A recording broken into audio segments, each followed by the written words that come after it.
Hi everyone, welcome to 90 days of no error day 21। I know एक दिन भी class miss होती है तो आप लोग वेट करते हो कि क्यों नहीं आया।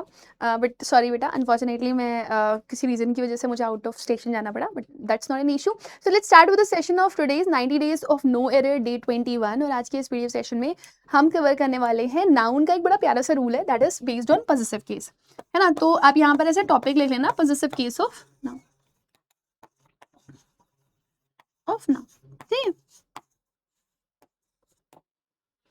अच्छा, लास्ट सेशन में भी हम लोगों ने पॉजिटिव केस ऑफ भी नाउन पढ़ा था। मतलब नाउन का पोजीशन नाउन पे दिखाते हो तो अपोस्ट्रोफी एस लगाते हो, अगर एस ई एस और हिसिंग साउंड सेंड होता है तो अपोस्ट्रोफी लगा करके छोड़ देते हो। फिर जब दो नाउन एक साथ पोजीशन दिखा रहे होते हैं सिंगल नाउन पे तब क्या लगाते हो, सब हमने पढ़ा था। बट आज थोड़ा सा हम डिफरेंट पढ़ने वाले हैं इस रूल को। तो आप यही सोचोगे कि भाई मैम कैसे डिफरेंट हो सकता है, how it could be different. तो वो मैं आपको समझा देती हूँ। देखो ना, अभी तक हम जो पढ़ रहे थे वो जो पॉजिटिव केस था वो लिविंग थिंग का था। जब एक लिविंग थिंग एक किसी भी चीज़ के ऊपर पोजीशन दिखाता है तब वहाँ पर क्या लगता है, तो हम अपोस्ट्रोफी एस अपोस्ट्रोफी ये सब लगा देते हैं। बट अभी हम क्या करने वाले हैं, अभी हम नॉन लिविंग थिंग का पोजीशन दिखाने वाले हैं, है ना। तो आप क्या लिखोगे, to show a position, to show a position of a non living thing. ठीक है, एक नॉन लिविंग थिंग का अगर आप पोजीशन दिखाते हो तब आप क्या यूज करते हो। अब जैसे मान लो मैंने कहा ये बोर्ड है, बोर्ड दिख रहा है आपको। बोर्ड कह रहा है कि मेरा ना एक कॉर्नर है, तो बोर्ड अपना पोजीशन किस पे दिखा रहा है, कॉर्नर पे। तो आप बताओ आप क्या लिखोगे, बोर्ड कॉर्नर। या दूसरी चीज मैंने बोल दी, मैंने कहा चलो मान लो कि मेरे घर में एक क्लॉक लगी हुई है, उस क्लॉक की एक नीडल है, तो क्या लिखोगे आप, क्लॉक नीडल। अच्छा, अगर मान लो मैंने बोल दिया कि दरवाजा है, ठीक है ना, और दरवाजे का एक हैंडल है, तो मैं क्या बोलूंगी, डोर हैंडल। अब बहुत सारे बच्चे यहाँ पर गड़बड़ क्या करेंगे बेटा, नाउन का पोजीशन नाउन पे दिखाने के लिए वो छोटा सा काम करते हैं, क्या करते हैं, अपोस्ट्रोफी एस लगा देते हैं। बट जैसे ही यहाँ पर आप अपोस्ट्रोफी एस लगा दोगे ऐसे करके कि नाउन का पोजीशन नाउन पे दिखाना है, अपोस्ट्रोफी एस लगा देते हैं, जैसे ही आपने लगा दिया समझ लो आपका मंडाधार। मंडाधार क्यों हो गया, मतलब आपका जो क्वेश्चन है वो आपने गलत कर दिया। अच्छा मैम, तो फिर करेक्शन क्या होगा। एक्चुअली जब भी आपको एक नॉन लिविंग थिंग का पोजीशन दिखाना होता है तो आप कभी भी ये हरकत नहीं करोगे कि आप अपोस्ट्रोफी यूज कर रहे हो। आप क्या यूज करोगे, use O F instead apostrophe और अपोस्ट्रोफी एस। अब बहुत सारे बच्चे होते हैं वो कंफ्यूज हो जाते हैं कि अपोस्ट्रोफी ना लगा करके अगर मुझे ऑफ लगाना है तो मैं कैसे लगाऊं। अब बच्चे लिख देते हैं मैम क्या बोर्ड ऑफ कॉर्नर आएगा, नहीं। हम क्या करते हैं, लास्ट वर्ड को पहले लिखेंगे और पहले वाले वर्ड को लास्ट में लिखेंगे और बीच में ऑफ लगा देंगे। तो हम इसको कैसे लिखेंगे, देखो हम यहाँ पे लिखेंगे कॉर्नर ऑफ बोर्ड। अब आप थोड़ी देर के लिए वीडियो पॉज करो और आप ये अपने आप लिखो, क्लॉक नीडल या क्लॉक नीडल्स मैंने लिख दिया। क्या लिखोगे आप, क्लॉक ऑफ नीडल नहीं, नीडल्स, नीडल्स ऑफ क्लॉक। क्या लिखोगे, नीडल्स ऑफ क्लॉक, है ना। Pause the video and right for the last one also. Door handle, तो क्या लिखोगे, डोर ऑफ हैंडल नहीं, हैंडल को पहले लाना। आप क्या लिखोगे, हैंडल ऑफ डोर। अब थोड़ा सा पढ़ने में आपको अटपटा सा लग रहा होगा, ma'am handle of door, ma'am needle of clock, सही लग रहा है क्या, आप बताओ सही लग रहा है। कुछ तो दूरा दूरा सा लग रहा है ना, कुछ तो मिसिंग मिसिंग सा लग रहा है, लग रहा है। क्यों लग रहा है, there is a reason behind it. आप देखो ना, यहाँ पे हम कॉर्नर नीडल्स हैंडल को लेकर के श्योर है। हैंडल किसका है, डोर का है। नीडल्स किसकी है, क्लॉक की है। कॉर्नर किसका है, बोर्ड का है। तो ये जितने भी वर्ड्स हैं इनको लेकर के हम श्योर हैं। और जब भी हम किसी चीज को लेकर के श्योर होते हैं तो हम कौन सा आर्टिकल यूज करते हैं, डेफिनेट। और डेफिनेट आर्टिकल भी टू क्या होता है, द। तो ना हम ये नहीं लिखेंगे कॉर्नर ऑफ बोर्ड, हम क्या लिखेंगे, द कॉर्नर ऑफ बोर्ड। हम ये नहीं लिखेंगे नीडल्स ऑफ क्लॉक, हम क्या लिखेंगे, द नीडल्स ऑफ क्लॉक। हम ये नहीं लिखेंगे हैंडल ऑफ डोर, हम क्या लिखेंगे, द हैंडल ऑफ डोर। तब जा करके हमारा पूरा स्टेटमेंट करेक्ट आएगा। अब now let me give you one question. मैंने बोला कि क्या बोलूं, टेबल्स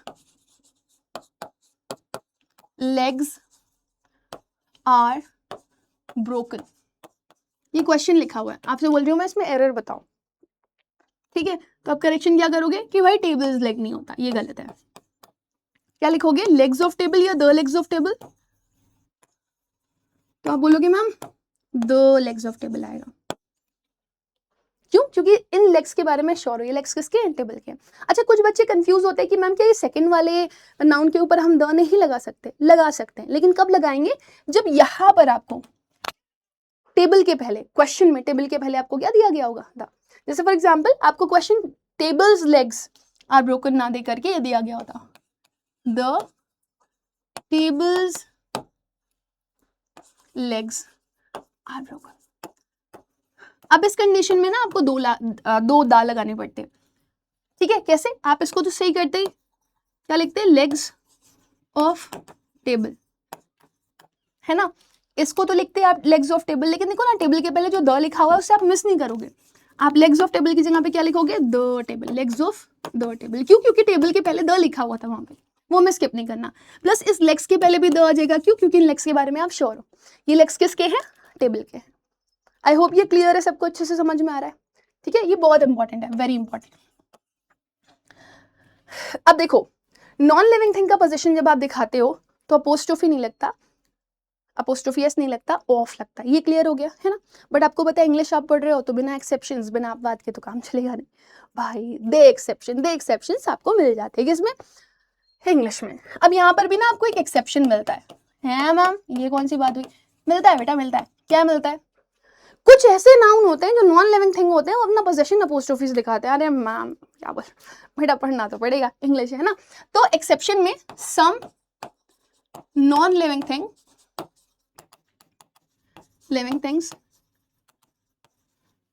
ठीक है ना, show possession with apostrophe S.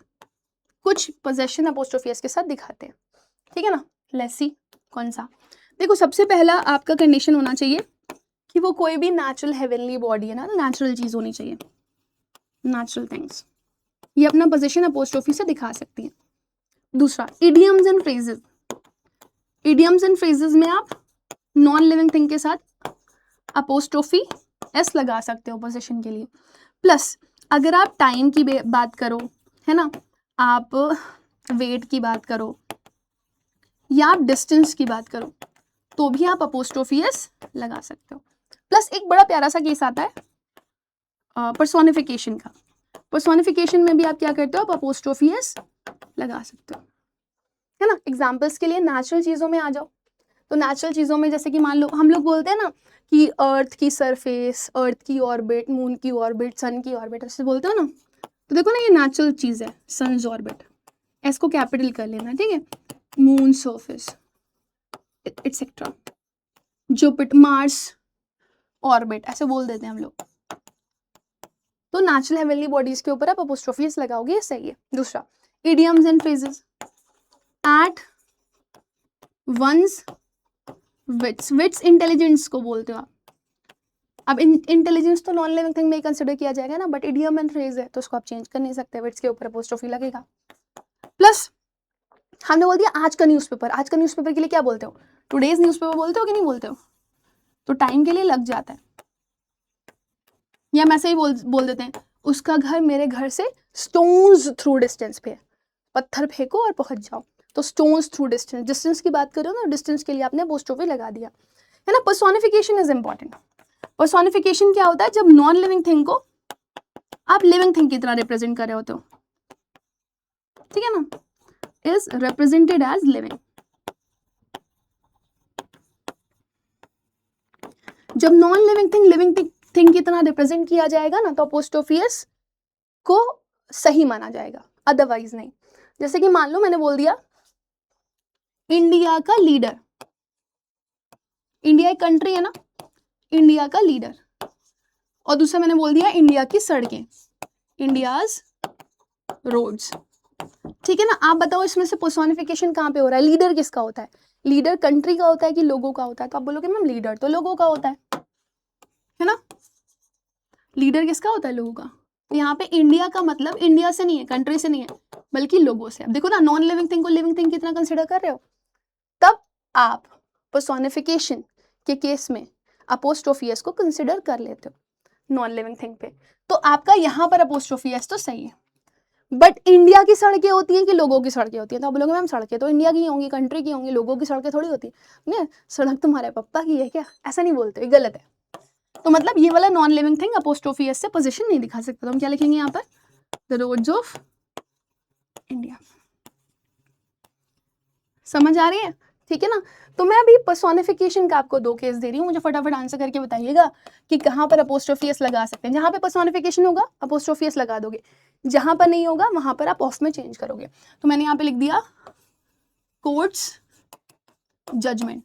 तो बताओ एक्चुअली में कोर्ट का जजमेंट होता है या फिर जज का जजमेंट होता है?